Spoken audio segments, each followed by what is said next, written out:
Late in the fifth episode, Nick Fury explains to MI6 agent Sonya Falsworth how the harvest was created from the blood that the Avengers shed during the Battle of Earth. After the battle, a group of Skrulls under the command of none other than Gravik disguised themselves and entered the battlefield to seize the samples. Fury speculates that Gravik's Super Skrull device may have been made as a result of this DNA acquisition, and Sonya correctly deduces that Fury is to blame for the ongoing battle. Gravik has never been a huge fan of subtlety, even with a variety of Skrulls at his disposal that can change their shape. The Skrull general modifies his plans in response to the botched murder attempt on the American president. Gravik pushes the new perspective that the attack was a joint effort by the Russians and the Skrulls because it is no longer possible to blame the ambush of President Ritson only on the Russians. He even instructs Rava to deliver the location to the new Skrullos resistance base and advise the president to bomb it right away. Gravik believes that by putting the lives of Skrulls and humans in jeopardy and raising the possibility of the outbreak of World War III, he will have the power over Fury that he needs to reach an agreement for the harvest. Over time, though, it has become less clear what Gravik genuinely wants from all of this. After hiding in the shadows of humanity for many years,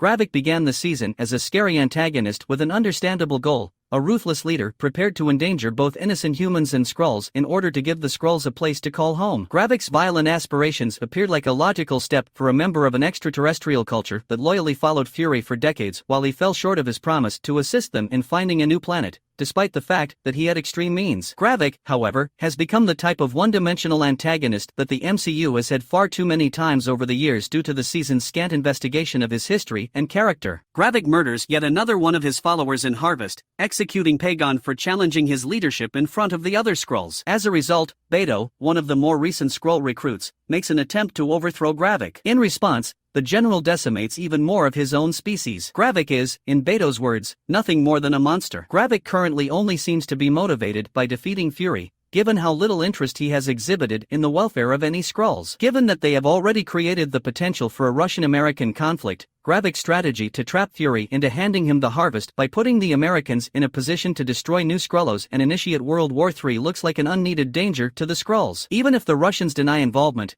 the Americans wouldn't require much more of a push to mount a counterattack against the murder attempt with Rava still ensconced in the White House as Rhodey. Fury, for his part, is now fully aware of Gravik's plans and is prepared to abide by the suggested agreement in front of him. Fury escapes Russia to find the harvest in Finland, with a little assistance from Rick Mason. Soon after, he receives additional unexpected help when Falsworth drives him to a graveyard where Fury has hidden the vial containing the Avengers' DNA and some of his old equipment. It is obvious that Fury trusts Falsworth, at least, as much as Fury is capable of trusting anyone, despite the fact that the nature of their connection has only been briefly touched upon. She wonders why he hasn't asked his special friends, the Avengers, for assistance in this battle against Gravik, which is one of the season's most significant open questions. "This is personal," says Fury. "We cannot continue to rely on these superheroes to save us. They have all lived different lives than I have. They can't protect the globe like I can, not one of them. The only power I possess was implanted between my ears by a single mother, who is far more powerful than I will ever be, and it was wrapped around my finger." Fury's remark resembles a thinly veiled thesis statement for Secret Invasion, a series that has given a human protagonist in the MCU the spotlight despite the fact that they lack abilities or a flashy outfit to shield them. It's too late for Fury to try to separate himself from superheroes in a world where there are so many of them that law firms have entire divisions devoted to superhero-related cases after near-doomsday events like the Battle of New York, the Battle of Earth, and the Battle of Sokovia, to name a few. A personal vendetta and the stubborn desire to achieve some belated self-sufficiency aren't really adequate justifications for why someone like Captain Marvel, who made as much of a promise to the Skrulls as Fury did, wouldn't be asked for assistance given how high the stakes of this conflict have risen. Fury's motivations and ambitions are, however,